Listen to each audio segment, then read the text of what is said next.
Give us your ghost stories, your odd stories of the paranormal. We'll study them. We'll pick them apart. We want to believe them, but will we? We are skeptical believers.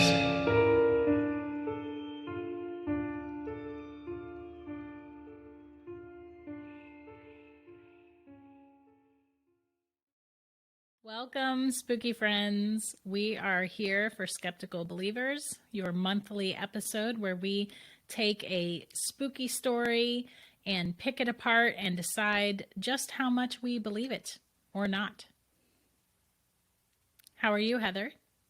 I'm fantastic. I did not wear my skeptic's glasses today. I gave up on that because I kept forgetting to mention that they were my skeptic's glasses. And then I was like, how many people are going to notice there's no lens in these? I don't know.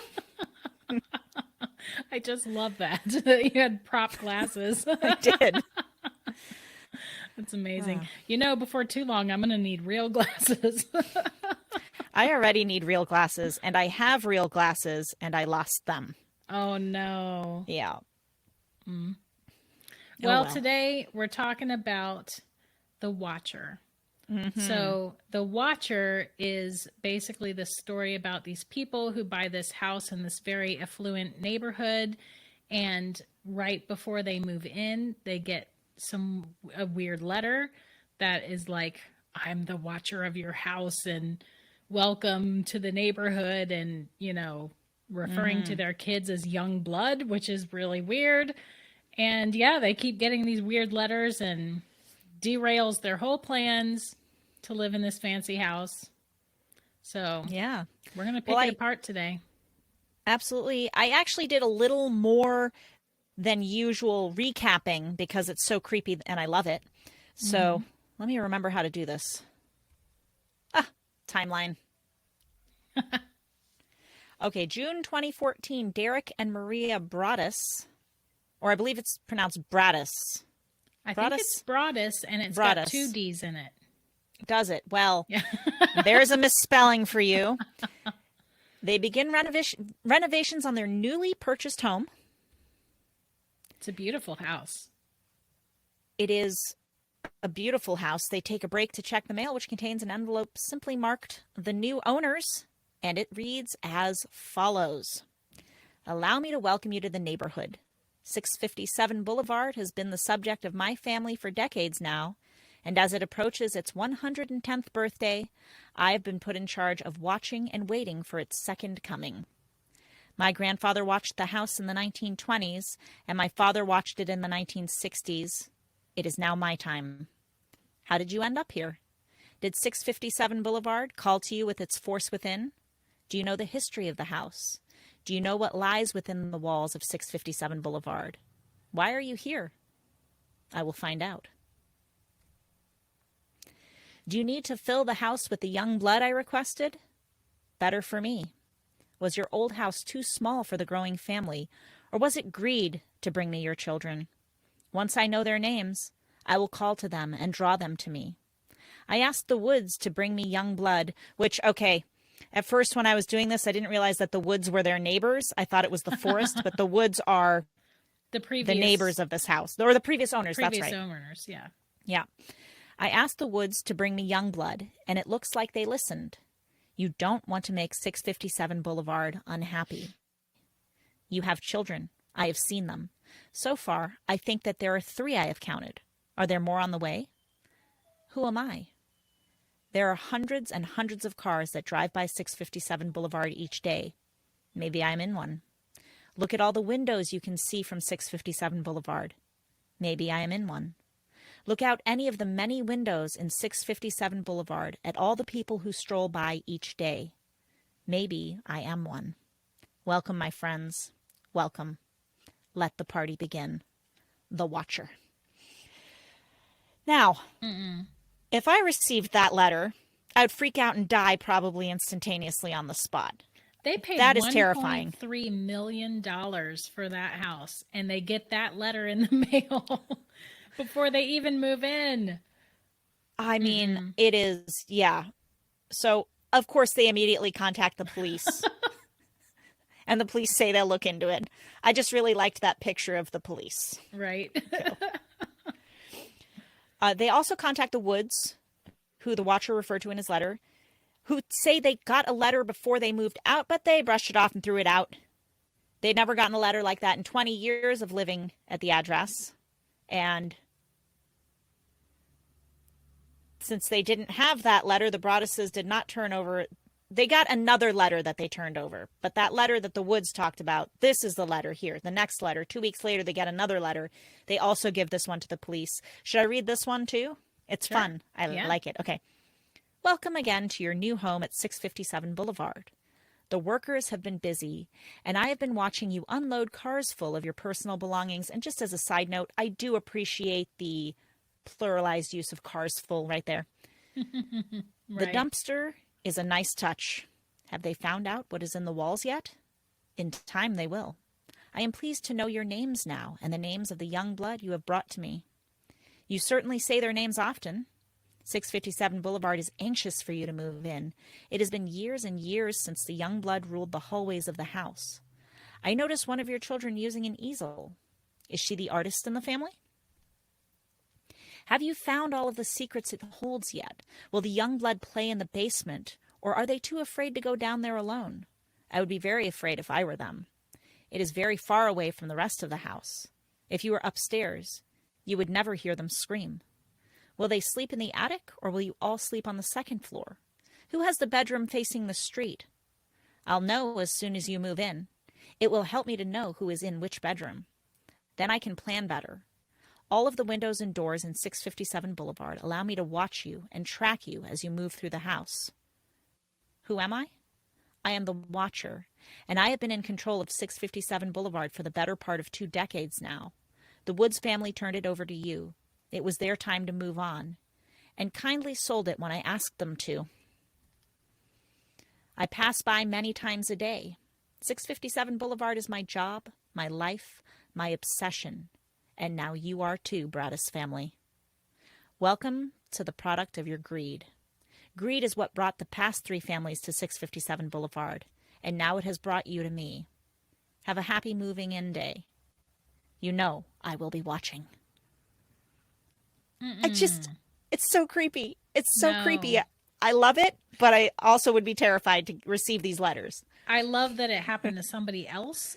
Yes. First of all, if I get a letter that talks about, have you discovered what's in the walls yet? I don't know about you, but I would be tearing some sheetrock down.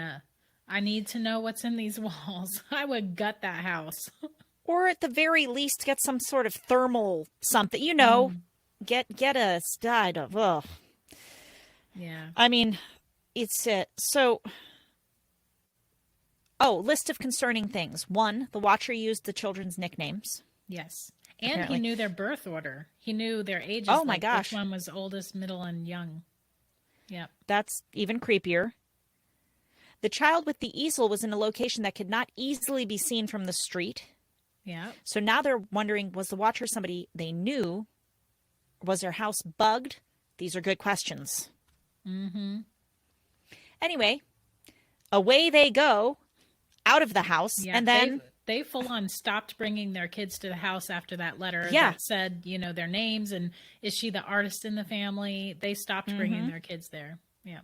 And I would have too, for sure. I might have, after the second letter, just been like, well, they did. After the second letter, they were gone, and then they got a third letter.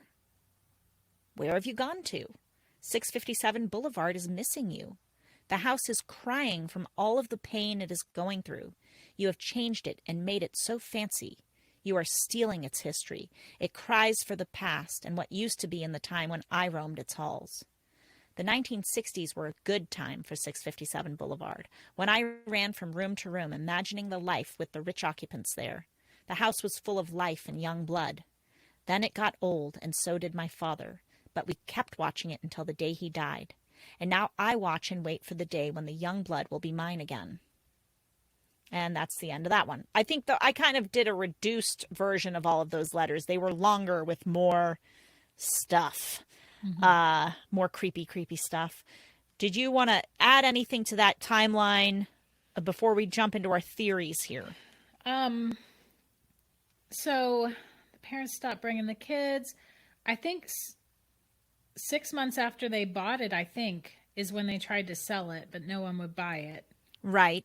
They rented it out, but they had to put a clause in the rental agreement for the people that said that if they received another letter, that they would be able to break the lease and they would not be penalized for that.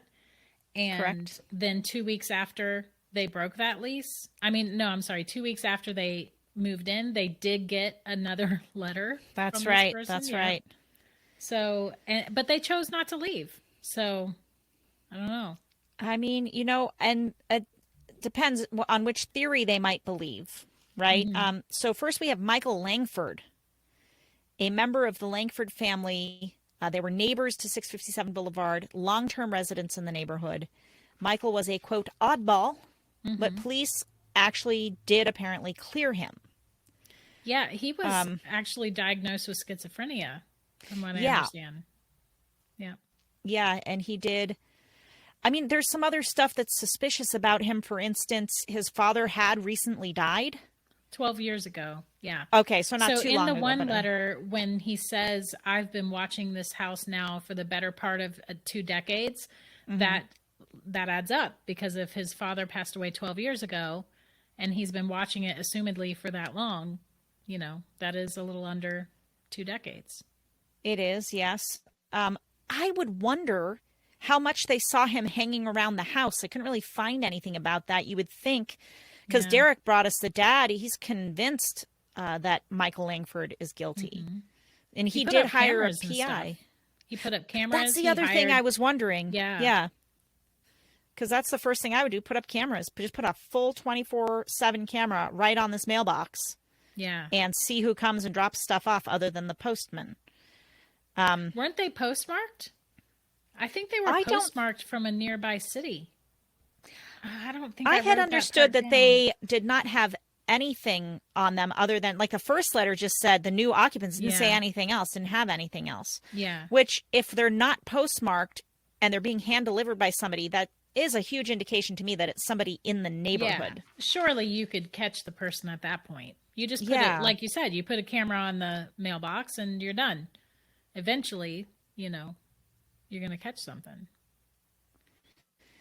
I think he hired 2 different private investigators, and then he also hired a handwriting expert. That's right. Yeah. So there was, to at least one of the PIs, a part of the letter that stood out, which reads as follows: 657 Boulevard is turning on me. It is coming after me. I don't understand why. What spell did you cast on it? It used to be my friend, and now it is my enemy. I am in charge of 657 Boulevard. It is not in charge of me. I will fend off its bad things and wait for it to become good again. It will not punish me. I will rise again. I will be patient and wait for this to pass and for you to bring the young blood back to me. 657 Boulevard needs young blood. It needs you. Come back. Let the young blood play again like I once did. Let the young blood sleep in 657 Boulevard.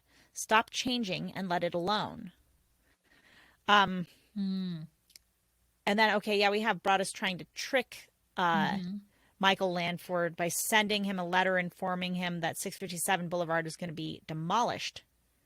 But that does not evoke another letter from the Watcher, which is then something that kind of makes it look like Michael Langford is not the person behind it, or he's a diabolical genius and didn't fall for the bait. Well, part of why the police cleared him was, from what I heard, because of his diagnosis of schizophrenia and just his oddness and social awkward, blah, blah, blah. They did not think he was capable of writing those letters. So that was part of the reason why they cleared him. They also did DNA testing on one of the letters, and they found that there was female DNA on it where someone had licked the interesting envelope to seal it. And so they ended up getting a water bottle that Michael's sister used, because all of the kids still lived in that house with their 90-year-old mother. So they got a water bottle that she drank from, and they tested her DNA, and it did not match the female DNA on the letter envelope. Did they test it against the previous owner or against Derek Broaddus's wife? I did not hear about them testing those people, no. So if they did, I didn't find that out. Yeah. Because I guess one of the theories is that the Broadduses were behind it. And another theory is that the Woods were behind it. I find it very unlikely that the Woods would be behind it. They're trying to sell this house. Why would they stage Why would they care? a bunch of creepy letters and try to freak out the people that are buying the house from them? Yeah. That doesn't make much sense to me. That doesn't really hold up. Potentially, another theory being that Derek Broaddus was in financial dire straits and didn't want to close on the deal, and so made this whole thing up to get out of it. The big problem with that is he's easily spent more on legal fees and PIs and things like that than the house was even worth. So it's like, why would he go to all that trouble? He must have understood he'd be spending even more money than what he's already spending on the house. So, like, that doesn't make sense for the Broadduses to be behind it. Yeah, and they also put $100,000 of renovations into the house, too. Which is weird. If they're trying to get out of it, why would they continue to put money into it? Paying all those contractors and the people and it doesn't really hold up. Honestly, well, let's keep going here because there's the Woods, right? We talked about that. We talked about the Broadduses, which I couldn't find anywhere about the camera, but you did, so that makes that note not applicable. As we talked about, they did rent the property with that stipulation. Oh, and I guess this is the letter that came to the renter. Should I go ahead with this? It's creepy and I love it. Yes, girl. To the vile and spiteful Derek and his wench of a wife, Maria. I love that he is sticking to this like 1800s vibe in his letters. I do. You wench. You wonder who the watcher is? Turn around, idiots. Maybe you even spoke to me. One of the so-called neighbors who has no idea who the watcher could be. Or maybe you do know and you are too scared to tell anyone. Good move. I walked by the news truck when they took over my neighborhood and mocked me. I watched as you watched from the dark house in an attempt to find me. Telescopes and binoculars are wonderful inventions. 657 Boulevard survived your attempted assault and stood strong with its army of supporters barricading its gates. My soldiers of the boulevard followed my orders to a T. They carried out their mission and saved the soul of 657 Boulevard with my orders. All hail the watcher! Maybe a car accident, maybe a fire, maybe something as simple as mild illness that never seems to go away but makes you feel sick day after day after day. Maybe the mysterious death of a pet. Loved ones suddenly die. Planes and cars and bicycles crash. Bones break. At this point, Derek's super frustrated. Like, the other thing, too, is he put so much effort into trying to find out who this was or what was going on that it's like, Derek himself would have to have some kind of major mental illness, in my opinion, to do that. Like, who does that? I would like to point out that letter you just read, it said that he tried to watch from a darkened house and didn't see him. Those are all things that Derek actually did. He, at one point, went into the house and turned off all the lights like he wasn't there. And he watched out of a window for a night or for a while, I don't know, trying to catch the person. He put cameras, like the things that they said in that letter actually happened. So that is freaky. Wow. So that person knew that he was hiding in that house. That person knew what he was up to. That's crazy. I wonder. And how it much says, did they turn check around, you idiot. Yeah. The neighbors, doesn't the Michael guy live kind of behindish them? I'm not totally sure where in the neighborhood in relation to the Broaddus house they lived. But what I'm wondering is, how much did they check for hidden cameras or audio bugs inside of their house? They did. So I they would didn't hire find any people of that to come and like sweep the house and like absolutely. Clear it. Yeah. Then Derek kind of, I guess, gets peeved and sends a bunch of letters anonymously to people in the neighborhood, but he gets found out. Now, let's take the whole reason that I mentioned this one is because I knew there was a theory that this could be a ghost. Yeah. So what arguments do we have that support the idea that this is something paranormal? Nobody ever saw the Watcher. Yeah. Sorry, like no video, no matter what they tried to do to catch him out, the Watcher could not be seen or found. The old-timey way of writing. Mm-hmm. Could it have been the ghost of Michael Langford's father, Richard, who had died, that's right, like you said, 12 years before? Mm-hmm. It's just, he's so all-pervasive. Like, how do you outsmart the police, 2 private investigators, Derek Broaddus, and the Woods, and an entire internet of sleuths trying to figure out probably who this is? Yeah. It's pretty paranormal sounding. Those are valid points. I personally don't think that it's paranormal. I don't either, but that's what this video series is. Oh, yeah. I just can't get there. I can't get there. I'm at 8 out of 10 skeptics for the paranormal theory. It's like very slight, but probably not. I honestly think that perhaps the police were too quick to come to a conclusion on Michael Langford and maybe didn't investigate him thoroughly enough. My money's on Michael. I am 10 out of 10 skeptics on it being paranormal.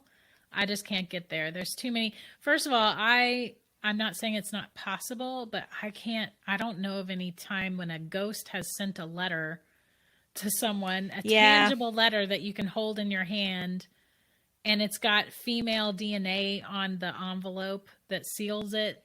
I can't get there. Now, are there actual police reports or court documents pertaining to this? Because my other theory is this whole thing is just a hoax, urban legend hoax. No, it's a real thing. There was news that in that one letter when he says, I watched the news people come and mock me. Well, it went public and it was like talk of the town. It was on all the 6 o'clock news and all that kind of stuff. So it really did happen. And they really didn't ever figure out who did it. And I want to say the last letter came in 2019. So that's recent. Like this person is still sending letters, doing their thing. Is Michael Langford still alive? I think he is. Okay, next question. Could this be a post office conspiracy? Because the other person that always comes to the mailbox is, of course, the mailman or woman. And has that been the same person all this time? Probably not. After it's been almost 10 years going now. It's doubtful. But my question would be, does it show up on its own apart from the rest of the mail delivery, or does it show up with the rest of the mail delivery? Because that would be, then I would want to investigate the post office. Yeah. But I don't know. Surely he put a camera on the mailbox. That to me seems like a no-brainer, but I never saw anything that said anything about that. Okay, so I thought you had, because I couldn't find anywhere. I got really curious. I went on a rabbit hole. I was like, did they put up cameras? Because that seems like the they did most put up obvious cameras, thing. But I mean, did they aim one at the mailbox? Okay, they put up a ton of cameras. So. And when they got the renters after they got that letter 2 weeks after the renters moved in, the owners actually, the Broadduses, they put up more cameras at the renters' request. So that place was decked out. Surely they aimed one at the mailbox. Like, why would you not? So then I'm just going to go back to the mailman. If they have aimed cameras and searched the footage and looked for, presumably after they get a Watcher letter, they go back and watch everything from the time they got the letter to the last letter that they received, right? Or the last time they checked the mailbox and it was empty, or didn't have a Watcher letter in it. Mm-hmm. And they don't see anybody delivering the letter. The only person that comes by to put anything in the mailbox is the mailman, or it's one of the Broadduses. So I don't know. This is kind of confusing. I mean, you know what? Unstable people, toxic people can sometimes do things that are stranger than fiction. Mm-hmm. I read the thing about, maybe they couldn't afford the house or whatever. But I found out that the husband he was, I don't know if he still has this job, but he was a senior vice president of some major insurance company. That's how they could afford a $1.3 million house in the first place, and then do another $100,000 worth of renovations to it. He had a good income, you know. Okay, so that doesn't make sense as a motive for them. I just don't Maybe think it was the artist's daughter. Oh, you know what else? I heard that when they wanted to sell the house, it wouldn't sell because by that point it had gone public and nobody wanted to buy the house. So then they petitioned the neighborhood, because you have to get permission, I guess, to make major changes. They actually petitioned the neighborhood board or whatever to find out, the city, if they could demolish the house that was there and make the lot 2 lots, split it in half, and then have 2 homes on that lot, like sell it as 2 lots so that a developer would buy it.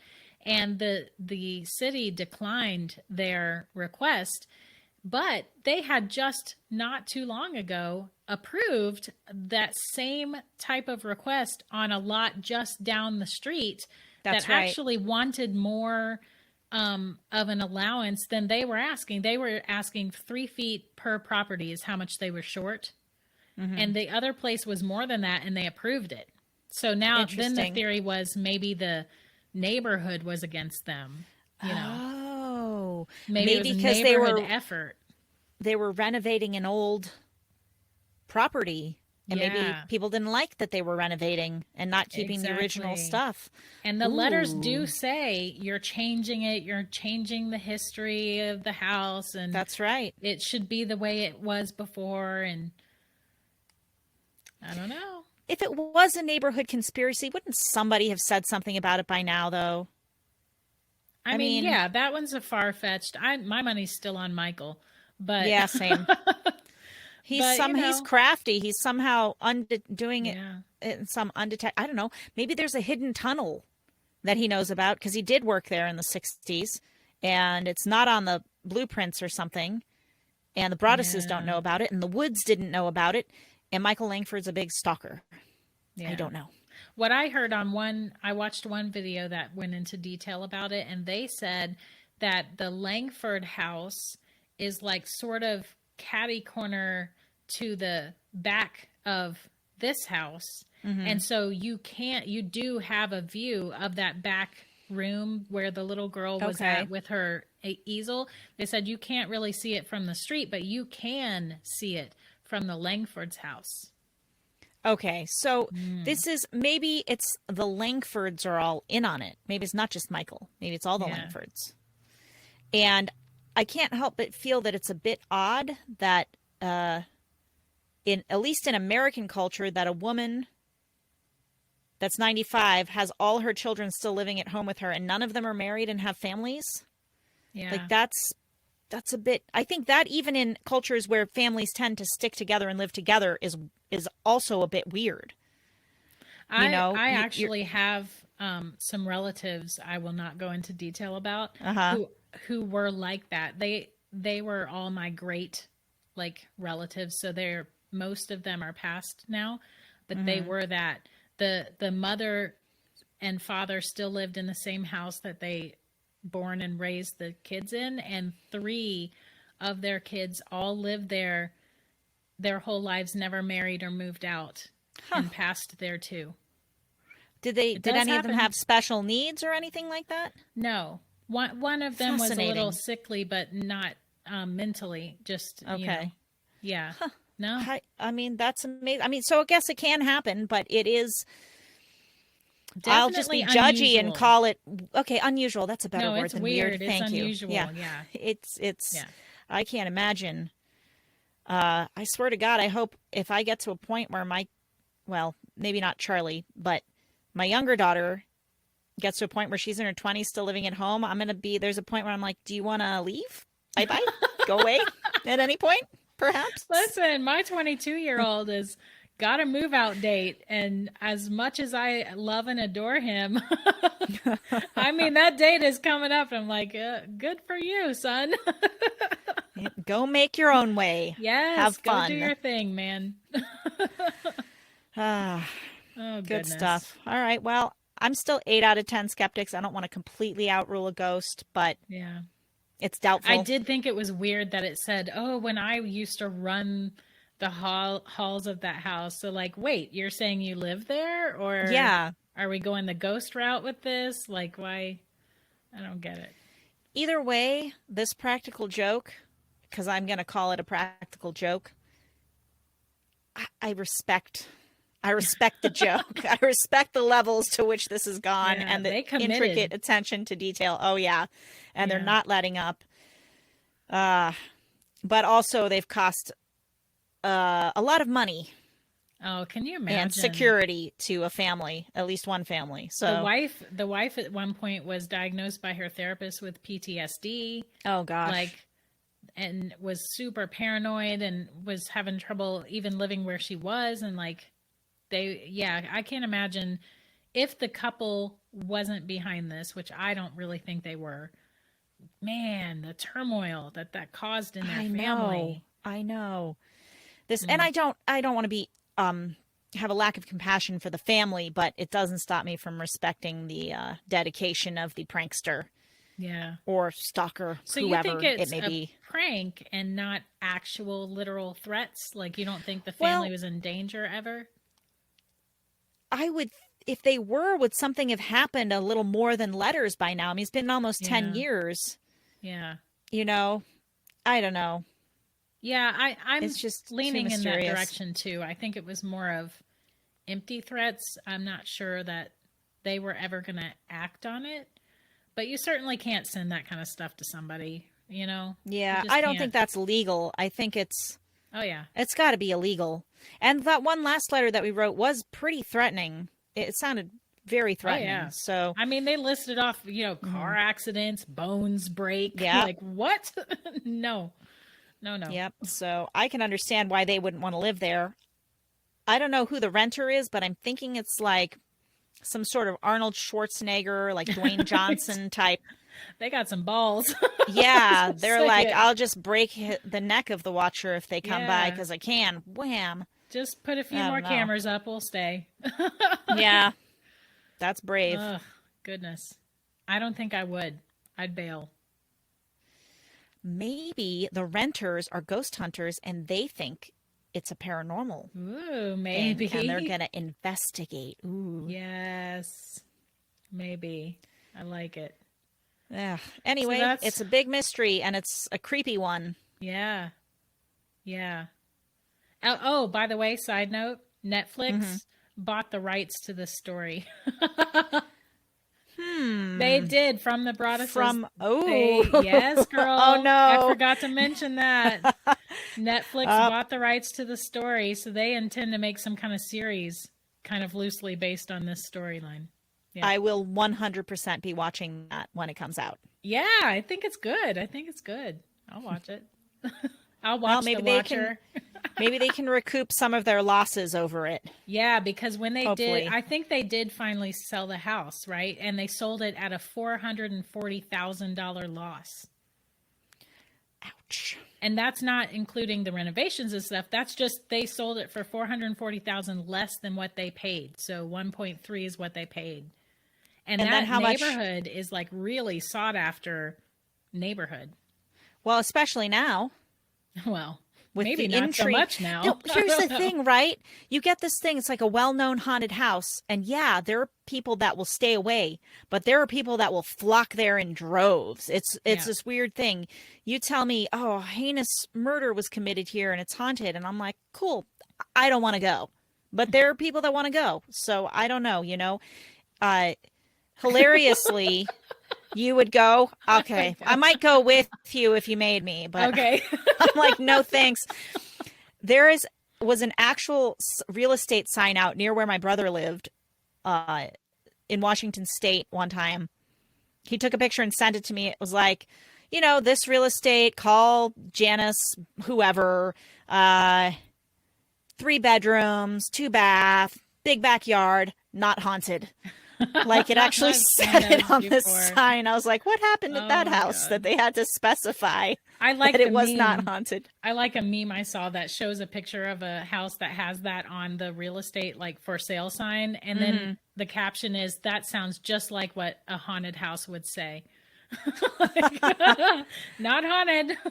Maybe my brother sent me the meme, but I just remember it being a photograph, but maybe it was a meme. Maybe he found it on the internet and it wasn't actually in his neighborhood. Yeah. But anyway. Funny either way. Yes, indeed. Yeah. Well, that's what we got for you. I'm 10 out of 10 skeptics for it not being paranormal. Heather's 8 out of 10. She's given a little wiggle room there just in case. Just in case. Just in case. So that's what we got. If you guys know a story that you want us to pick apart, leave it in the comments and we will look into it. Because we love to do it, to be the skeptical believers. And if you enjoyed this, like it, subscribe, please, pretty please. And we will get more and more stuff for you in the future. Rock and roll. Yeah. Peace out.